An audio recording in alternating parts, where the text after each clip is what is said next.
Today, we'll discuss which fruits you can actually eat if you have diabetes, which ones raise blood sugar more than others, and which fruit I recommend to almost every one of my patients. But first, let's go over the 3 most popular myths about fruit. The first myth is that people with diabetes can't eat fruit at all. This is probably the most harmful myth of all. Some people, after being diagnosed, completely remove fruit from their diet. They're afraid of sugar, afraid of fructose, afraid of raising their glucose levels unnecessarily, but along with the fruit, they also cut out fiber, vitamins, minerals, and a huge amount of beneficial nutrients. The second myth is that you can't eat fruit in the evening. This advice has been around for several decades. You've probably heard it too. Don't eat after 6, only have fruit before lunch. In the evening, everything turns to fat. But our bodies don't work like that at all. For your body, there is no magic hour after which any food automatically turns into fat. The body doesn't count hours. It counts energy. If over a long period of time you consume fewer calories than you burn, you'll lose weight. If it's the other way around, you'll gain weight. And it doesn't matter at all whether you eat an apple in the morning, evening, or at night. So choose the time that's convenient for you. The main thing isn't when you eat, but how much you eat. So the third myth is that fruit causes fatty liver disease. You've probably heard that if you eat fruit regularly, the fructose will start to accumulate in your liver, causing it to become fatty and stop functioning properly. But in reality, it's much more complicated than that. Yes, a large amount of fructose really does increase the risk of fatty liver disease. This has been proven, but we're not talking about fruit at all.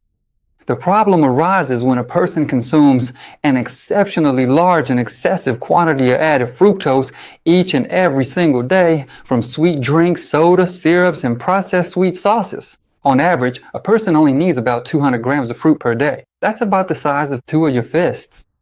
That amount is enough to regularly get fiber, vitamins, and antioxidants. And of course, not all fruits affect blood sugar the same way. Some really raise it faster, while others are much gentler. And that's exactly what we're going to talk about now. Let's start with the fruits that people with diabetes really should be more careful with. Grapes are at the top of the list. They really do contain a lot of fructose. So after a large portion, your blood sugar can rise pretty quickly. Next up are apples. And this is where a lot of people are surprised, because so many still believe that you can eat green apples almost without any limits. Honestly, I still don't understand where this myth came from. When it comes to fructose content, apples are almost on par with grapes, so you should treat them just as calmly and without any illusions. Next come pears, cherries, and persimmons. All of these fruits are quite sweet, but let me repeat a very important point. This doesn't mean you can't buy them anymore. It just means you shouldn't eat them by the kilo. There's a very simple way to reduce a sugar spike. Don't eat sweet fruits on their own. It's better to save them for dessert after your main meal. When your stomach already has proteins, fats, and fiber, carbohydrates are absorbed much more slowly and your blood sugar rises much more smoothly. That's exactly why I almost never forbid my patients from eating specific foods. I teach them how to combine foods properly. That's much more effective than any kind of restriction. The good news is that there are fruits that raise blood sugar much less. Those are the ones I recommend to most of my patients with diabetes. That's what we'll talk about next. Now let's talk about fruits that raise blood sugar much less. Those are usually the ones I suggest people with diabetes start with. Berries always come first for me, especially strawberries. They have very little fructose, but lots of fiber, water, and vitamin C. Because of this, they're filling, help control appetite more easily, and don't cause the sharp spikes in blood sugar that many sweet fruits do. The same principle applies to almost all berries: raspberries, blueberries, blackberries. So when the season starts, feel free to add them to your diet. Next up are citrus fruits. These are tangerines, oranges, and grapefruit. They contain a relatively small amount of fructose and are great for people with diabetes. But among all fruits, there is one that I especially love to recommend. If someone asks me which fruit I consider the best for people with diabetes, I would answer without hesitation that it's kiwi. Why exactly this one? First of all, it doesn't have that much sugar, which means it usually doesn't cause sharp spikes in glucose. Secondly, kiwi contains a huge amount of vitamin C. In fact, it has even more than many citrus fruits. But there's another reason that, for some reason, no one talks about. A lot of people with diabetes struggle with constipation. This is one of the most common complaints I hear during appointments, and this is where kiwi can really be a great helper. It has a lot of fiber and a lot of water. And if you eat it with the skin, there's even more fiber. Yes, with the skin, the main thing is to wash it well before eating. So if you like the taste of kiwi, go ahead and eat it. There's nothing wrong with that. Of course, it's not a cure for constipation, but as part of your daily diet, it works really well. So having a few kiwis a week, or even more often if you want, is a great habit. And since we're talking about the best fruits, we can't forget about avocados. A lot of people don't even know that it's a fruit, and yet it's one of the most unusual fruits out there. It has almost no sugar, but it's full of healthy saturated fats.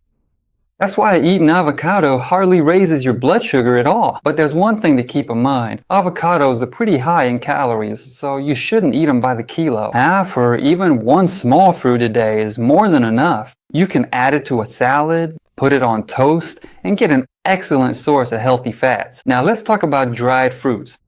This is where you need to be more careful. Many people think dried fruits are a healthy substitute for sweets. That's partly true. They really do have more vitamins and minerals, but the problem lies elsewhere.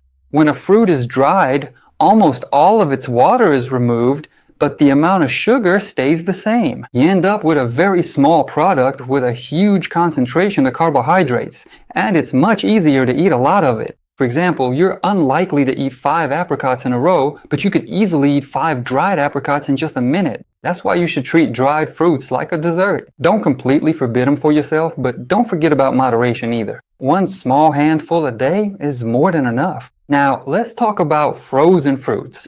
There's a myth I hear all the time. Frozen berries and fruits are useless. But that's actually not true. If the products were quickly frozen right after being picked, most of the vitamins are perfectly preserved. The difference from fresh fruits is minimal. So don't be afraid to buy frozen strawberries, blueberries, or raspberries. Especially in winter. The main thing is that they haven't been thawed and refrozen. That's what really lowers the quality of the product. The most important thing I want you to remember is that you shouldn't be afraid of fruits. They're not what you should be afraid of. What you should be worried about are sugary drinks, desserts, and foods with a lot of added sugar. Fruits can and should be part of the diet for someone with diabetes. Just make sure to choose them wisely. More often, give preference to berries, citrus fruits, and kili. Sweet fruits are also okay, but in reasonable amounts, and preferably after your main meal. And then you won't have any problems with your blood sugar. If you found this video helpful, be sure to like it and subscribe to the channel. And in the comments, let me know which fruit is your favorite. I'm really curious to see if your choice matches what I most often see in my practice. Thank you for watching until the end. Take care of yourself and stay healthy.